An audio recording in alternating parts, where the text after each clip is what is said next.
I'm going to demonstrate my method for baking the blends of displacements onto a texture in 3dsMax.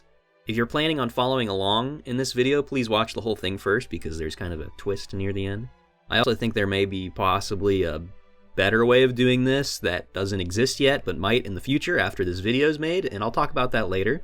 But first, here's a little example map I've made that has a bunch of different displacements with a bunch of different blend textures. To bring this into Max, I'll go to the wallworm importers and select the import game level option. Then I'll press the choose VMF button, and you'll see it kind of looks really messed up and gross. All of the textures are completely inverted. Now, before I close this window here, I'm going to press Displacements to Mesh. Doing that is going to unhide all of the underlying base geometry that made up the displacements. So I'm going to open my Scene Explorer, and I'm going to select all of those original brushes and just delete them. Now that I'm left with just displacements, I'm going to open up my material editor, and I'm going to scroll down here, and I will start to drag in all of these scene materials, making sure that I'm instancing them and not copying them. And I'm going to do this for every single one. You can see these materials are made up of two normal materials combined into a blend. And this blend has the blend modulate texture as a mask, and all of this pipes into a DirectX shader. The DirectX shader is actually what's currently applied to the displacements here. And it also has some very useful tools at the bottom, such as swap display textures. So I'm going to go and do that for every single one. You can see that all the blends are flipped around the way they should be, and it looks more or less exactly how we want. Now, if you're using the Black Mesa DirectX shader, which can be set by going into your wallworm settings in the materials area, I believe that one automatically has the materials flipped correctly by default. But I just use the native shader, because the Black Mesa ones, even though they claim to support blend modulate textures, it doesn't really matter, since these DirectX shaders are simply viewport shaders. They don't actually affect the rendering at all whatsoever.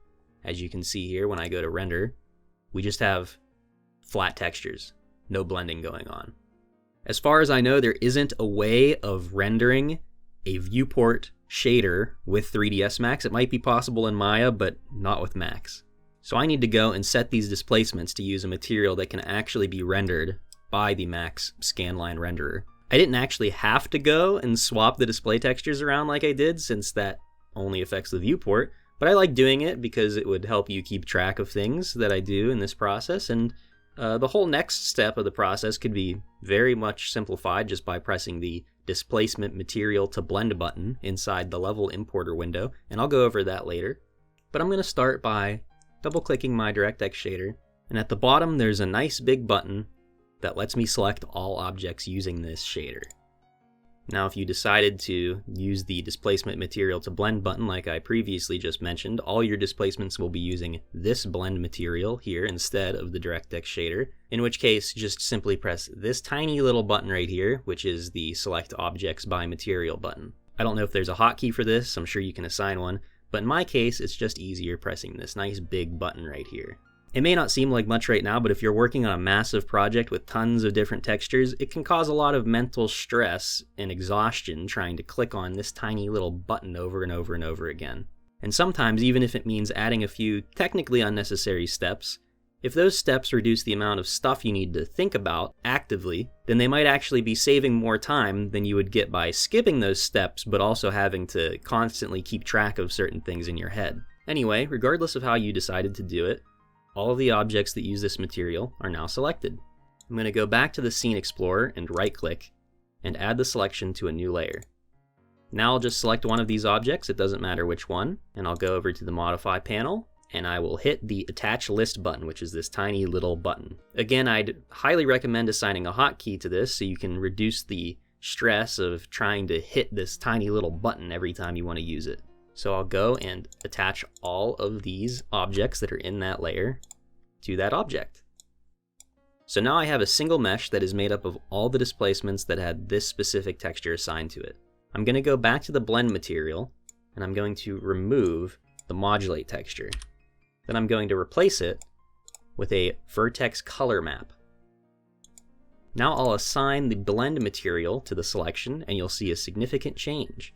The textures are swapped again, and one of the textures is just completely black. This kind of change could help you keep track of what textures have and haven't been converted without having to think about it as much. But when I go to render, you'll still see no blends.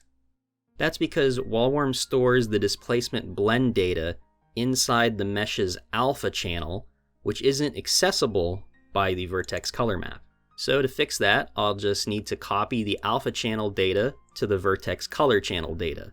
So to do this easily, you can just go to Tools, and then Channel Info, and this will open up the Channel Info window.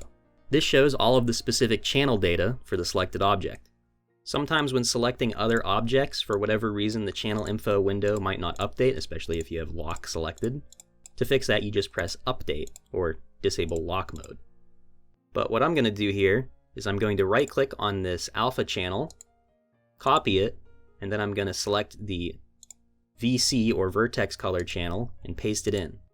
Now, when I go to render, you'll see I actually have my blending going on. So now just repeat that whole process over and over again for every single material and every single group of textures, and then merge it all into one single mesh, and you're done.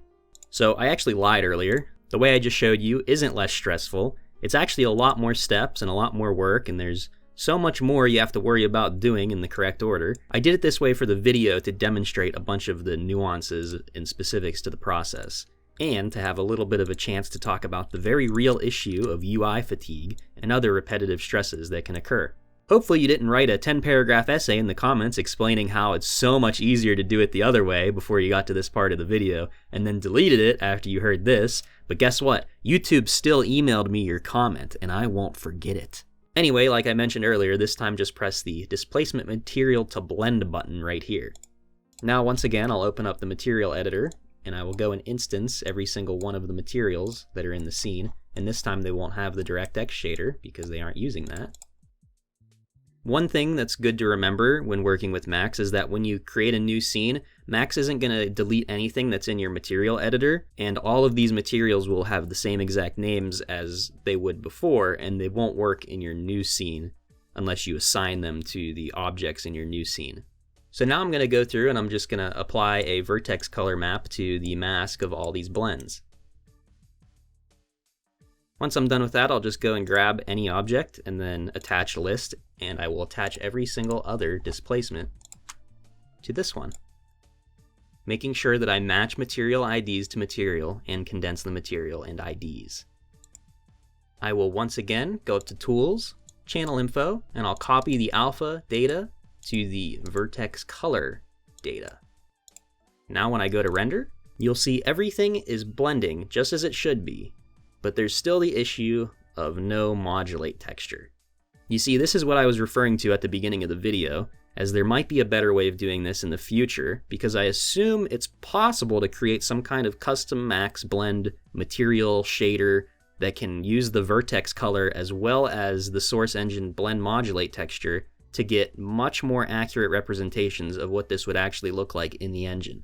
But for now, this is actually what we're stuck with, these crappy looking alphas, which for my case isn't that big of a deal, as I'll show you in a second.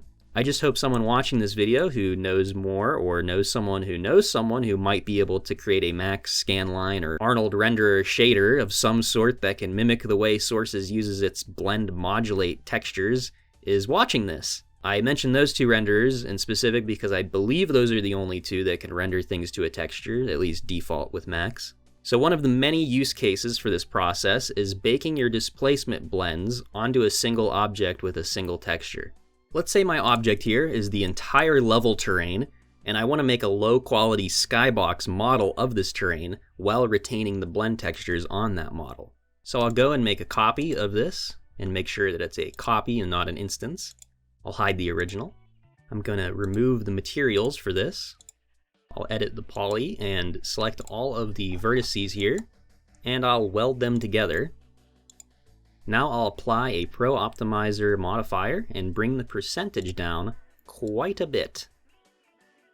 I'll switch to hidden line mode so I can see what's going on.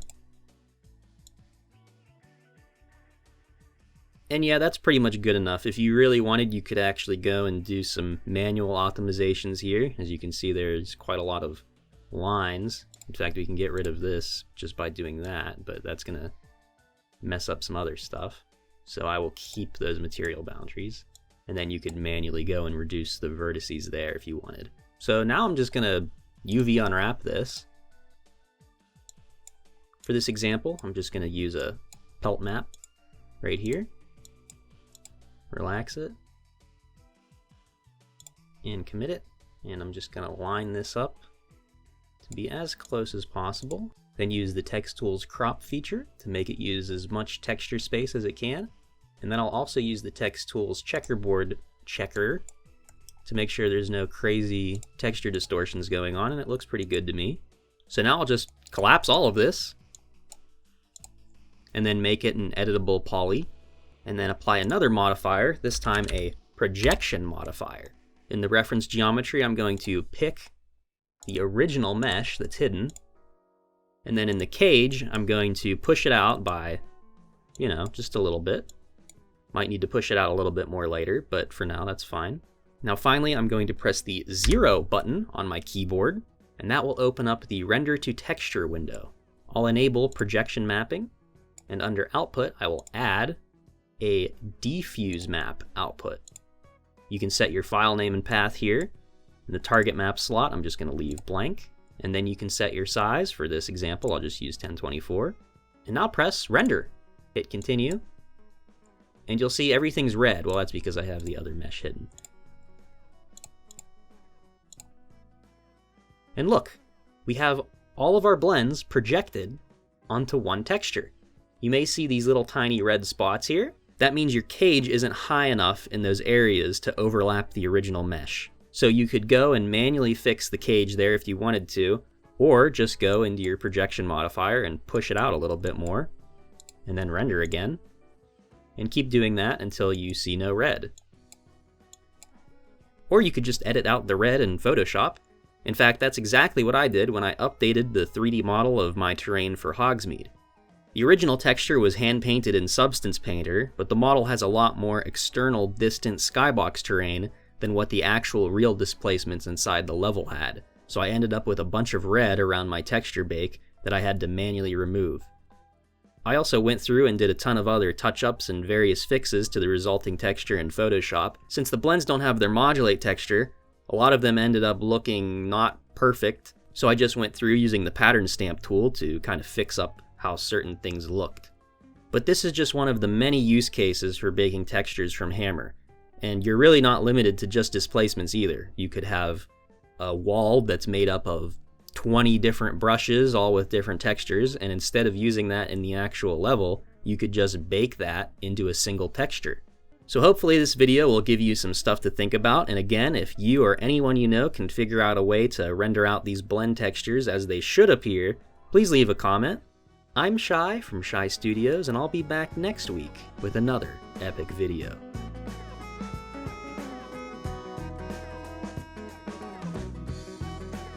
I'm gonna demonstrate. I'm already pissed off.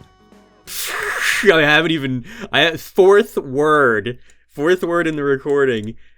I'm already livid. I'm already upset.